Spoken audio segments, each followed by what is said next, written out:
কিরে টিএমসির চোর ছাচ্চা চোর, কেমন লাগছে? এখন চুরি করে তো অনেক বড় বড় বিল্ডিং তৈরি করেছি, এখন আটকা নিজের পয়সা ইনকাম করে।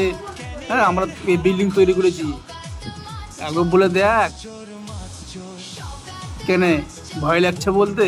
কেনে আটকাতে পারিস না? শুভেন্দু অধিকারীকে আটকাতে পারিস না? ওকে বল কেন ভাঙছি, কোটি কোটি টাকা খরচা বিল্ডিংয়ে, কেন ভাঙছি? কেন আর পাওয়ার নেই তোদের? আর মানা করার পাওয়ার নেই? অনেক পাওয়ার দেখাইছি, বহুত পাওয়ার দেখাইছি ভাই, বহুত বহুত। হ্যাঁ, আর আর জীবনে তো আসা খুব মুশকিল হয়ে যাবে। অনেক তোরা জমি জায়গা বাড়ি ঘর অনেক অনেক অনেক করেছি, এখন করে দেখা। মর্দানি শেষ, আর না। এবার রাজ করবে বিজেপি, বিজেপি, ঠিক আছে? আর যারা বিজেপির আমার যে ভিডিওটা দেখছো, কমেন্টটা বলো জয় শ্রীরাম।